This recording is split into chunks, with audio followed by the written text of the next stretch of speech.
ప్రభు అయిన యేసుక్రీస్తు నామంలో మీ అందరికీ కూడా శుభములు తెలియజేస్తున్నాను. మరి చాలా సంతోషంగా ఉంది మిమ్మల్ని కలవటం, చాలా ఆనందంగా ఉంది. అలాగే దాంతోపాటుగా నేను స్టారీకి ఒక మాట చెప్పాను, మీ తమ్ముడు మంచి ప్రీచరు, మంచి టీచరు, మంచి పాటలు బాగా పాడుతున్నాడు, ఈస్ ఎ గుడ్ సింగర్ అని చెప్పాను. నాకు ఆ తర్వాత స్టేజ్ ఎక్కిన తర్వాత డౌట్ వచ్చింది, అసలు ఈ పిల్లోడు ఉంటే నన్ను ఎందుకు పిలిచారు వీళ్ళు అనుకున్నాను. So I congratulate all of you. మీ అందరికీ కూడా నేను శుభాకాంక్షలు తెలియజేస్తున్నాను, శుభములు తెలియజేస్తున్నాను.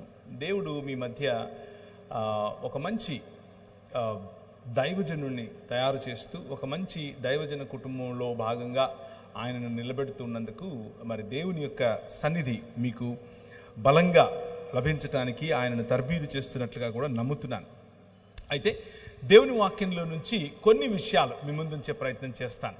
దేవుని వాక్యమును చదివేటప్పుడు మనకు స్పష్టంగా తేట తెల్లగా మాట్లాడుతుంది. దేవుని వాక్యం మన జీవితాలను మారుస్తుంది. దేవుని వాక్యం మన జీవితాల్లో క్రొత్త క్రొత్త సంగతులు నేర్పిస్తుంది. అలాగే దేవుని వాక్యం మన జీవితాల్లో అనేక విషయాల్లో మనల్ని ప్రోత్సహిస్తుంది కూడా. కొన్ని విషయాల్లో మనం ఎదగాల్సిన చోట మనం ఏదైతే చేయకూడదో వాటిని కత్తిరిస్తుంది కూడా. సో ఈ సాయంకాలం ఎవరికి ఏది ఎలా అందితే అలా మీరు తీసుకోండి. నేను మన గోదావరి జిల్లాలకు రాగానే నాకు భోజనం పెడతారు. భోజనాలు పెట్టడంలో గోదావరి జిల్లాల తర్వాతే ప్రపంచంలో ఎవరైనా. ముందు కొద్దిగా వేస్తారు. నేను అమ్మాయి అయిపోయిందిలే అని చేయి కడుక్కునే లోపు మళ్ళీ వేస్తారు, మళ్ళీ పెడతారు, మళ్ళీ పెడతారు. ఒక అరిటాకు లేకపోతే ఒక దాన్ని ఏమంటారు, మంచి పళ్ళెం పెట్టి దాంట్లో అన్నీ అమర్చి మధ్యలో అన్నం కుండలాగా ఇలా పోసి, కొండలాగా పోసి దాన్ని పెడతారు. నేను అది ఒక 10 రోజులు తింటాను. వాళ్ళు ఒకే రోజు తినాలి అని అంటారు. ఇది ఆంధ్ర పద్ధతి. నేను హైదరాబాద్లో పుట్టాను, అంటే పుట్టలేదు, హైదరాబాద్లో ప్రస్తుతానికి ఉంటున్నాను. అక్కడ వరకు ఆపండి. హైదరాబాద్లో బిర్యానీ వండుతారు.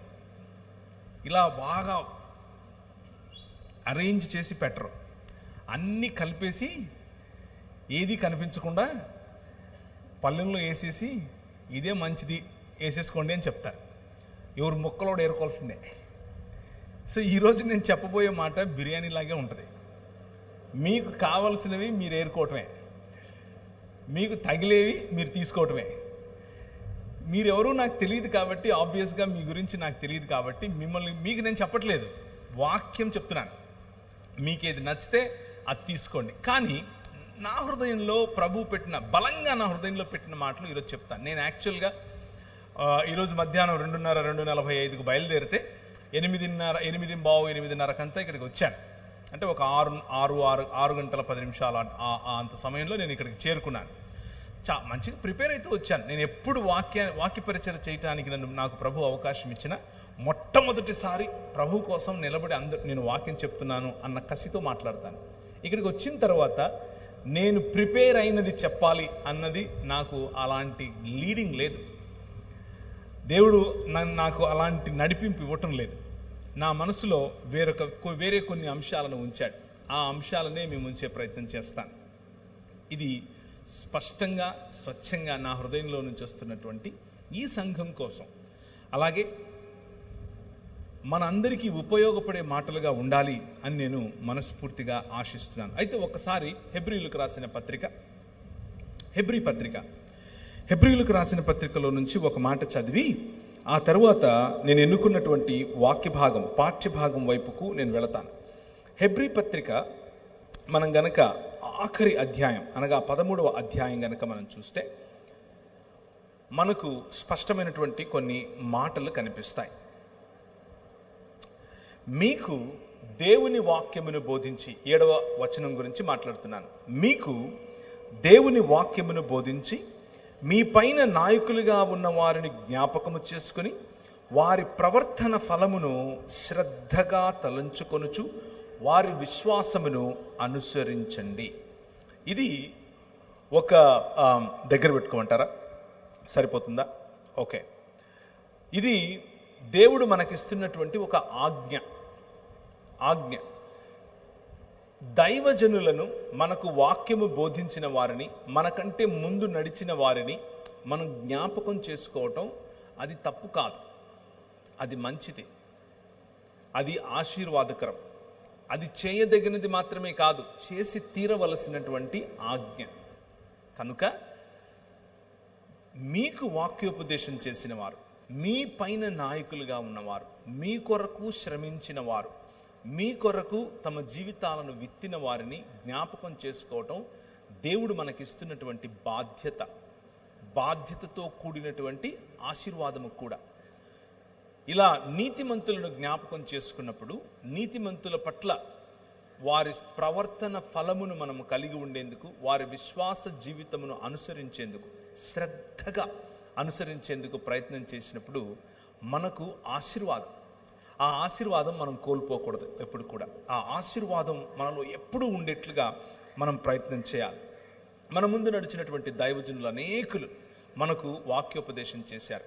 మీ జీవితాలలో మీకు వాక్యోపదేశం చేసిన వారు మీ తల్లి ఉండొచ్చు, మీ తండ్రి ఉండొచ్చు, మీ భర్త ఉండొచ్చు, మీ స్నేహితురాలు ఉండొచ్చు, లేకపోతే మీ సంఘ కాపరి అయి ఉండొచ్చు. సంఘ కాపరితో పాటు సంఘములో ఉన్నటువంటి పెద్దలు కావచ్చు, పిల్లలు కావచ్చు, ఎవరైనా సరే మీ జీవితాల్లో దేవుని వాక్యాన్ని గనక ఉపదేశించిన వారుగా ఉంటే, మీరు వారి ద్వారా దేవుని గురించి, దేవుని ప్రేమను గురించి, దేవుని సంకల్పాన్ని మీరు గనక అర్థం చేసుకున్న వారు ఉంటే, అది జ్ఞాపకం చేసుకోవటం, వారి విశ్వాసమును అనుసరించటం, వారి ప్రవర్తన ఫలమును శ్రద్ధగా అనుసరించటం, తెలుసుకోవటం, మననం చేయటం, ఇది ఆశీర్వాదకరమైనటువంటి పని. ఆ ఆశీర్వాదకరమైన పని మీరు చేయునట్లుగా, ధైర్యము కలిగి చేయునట్లుగా మిమ్మల్ని నేను ప్రోత్సహిస్తున్నాను. అలాగే ఆ ఆశీర్వాదము మనకిచ్చేటటువంటి దేవుడు, అనగా వాగ్దానముతో కూడినటువంటి ఆజ్ఞను ఇచ్చేటటువంటి దేవుడు మనిషిని తన స్వరూపమందు తన పోలిక చొప్పున చేశాడు. నీ పక్కనున్న వాళ్ళకి చెప్తారా నువ్వు దేవుని పోలికలో ఉన్నావట అని? చెప్పండి, పర్వాలేదు. నువ్వు దేవుని పోలికలో ఉన్నావు అని చెప్పండి. నువ్వు దేవుని స్వరూపంలో ఉన్నావు అని చెప్పండి. కేవలం ఇక్కడున్న వారే కాదు, మైకుల ద్వారా వింటున్న వారికి కూడా ఈ మాట చెప్తున్నాను. మీరు క్రైస్తవులు అయ్యుండొచ్చు, కాకపోయి ఉండొచ్చు, వాక్యమును నమ్మిండొచ్చు, నమ్మకపోయిండొచ్చు, ప్రభు అయిన యేసు క్రీస్తును అనుసరిస్తూ ఉండొచ్చు, అనుసరించకుండా ఉండొచ్చు. అయినా కానీ మీతో కూడా నేను ఈ రాత్రి ఒక మాట చెప్తున్నాను. ఏమిటి? స్పష్టమైన మాట, దేవుని వాక్యం చెప్పే మాట ఏంటి అని అంటే, మీరు దేవుని స్వరూపములోను దేవుని పోలిక చొప్పున చేయబడినటువంటి మనుష్యులను దేవుడు తన స్వరూపమందు తన పోలిక చొప్పున చేసి 5 రకాలైనటువంటి ఆశీర్వాదముతో కూడిన వాగ్దానములను, లేకపోతే వాగ్దానముతో కూడినటువంటి బాధ్యతను ఇచ్చాడు, అధికారమును ఇచ్చాడు. బాధ్యతతో కూడిన అధికారం, వాగ్దానముతో కూడినటువంటి అధికారాన్ని ఇచ్చాడు. ఆ 5 మీ ముందుంచుతా. మొదటిది, మీరు ఫలించండి అని చెప్పాడు. రెండవది, మీరు అభివృద్ధి చెందండి అని చెప్పాడు. మూడవది, మీరు విస్తరించండి అని చెప్పాడు. నాలుగవది, ఈ భూమిని నిండించండి అని చెప్పాడు. ఐదవది చాలా ప్రాముఖ్యమైనది, దానిని ఏలండి అని చెప్పాడు. రాజులుగా ఉండండి అని చెప్పాడు. ఈ 5 కూడా దేవుడు చేసినటువంటి వాగ్దానముతో కూడినటువంటి బాధ్యత. ఫలించటం నీ బాధ్యత, అభివృద్ధి చెందటం నీ బాధ్యత, విస్తరించటం నీ బాధ్యత, భూమిని నిండించటం నీ బాధ్యత. అలాగే దానిపైన తల్లిదండ్రులను పోలినటువంటి రాజ్యం చేయటం నీ బాధ్యత. దేవుడు మనిషిని తన స్వరూపమందు తన పోలిక చొప్పున చేసి భూమి ఆకాశములు అనేటటువంటి ఒక మందిర నిర్మాణం చేసి, ఆ మందిరములో తన ప్రతినిధిగా, తన ప్రతిమగా మరియు తన ప్రతిబింబంగా ఉంచాడు.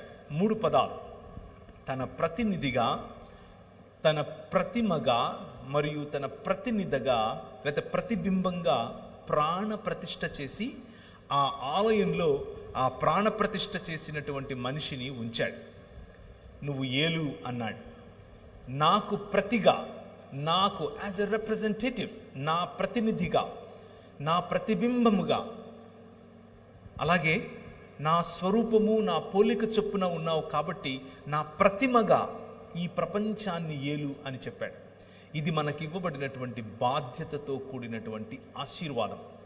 ఆ బాధ్యతతో కూడిన ఆశీర్వాదాన్ని మీకు ఒకసారి గుర్తు చేస్తున్నాను. సంఘముగా, రూపాంతర సంఘముగా పిలువబడుతున్నటువంటి మీరు, రూపాంతర సంఘముగా ఒక చోటికి వచ్చినటువంటి మీరు, రూపాంతర సంఘముగా నిర్మించబడుతున్నటువంటి మీకు దేవుడిస్తున్నటువంటి బాధ్యతతో కూడిన వాగ్దానం ఏమిటి అనంటే, మీరు ఫలించే సంఘముగా ఉండండి, మీరు అభివృద్ధి చెందే సంఘముగా ఉండండి, మీరు విస్తరించే సంఘముగా ఉండండి, మీరు భూమిని నిండించే సంఘముగా ఉండండి, అలాగే మీరు రాజ్యమేలేటటువంటి సంఘముగా ఉండండి.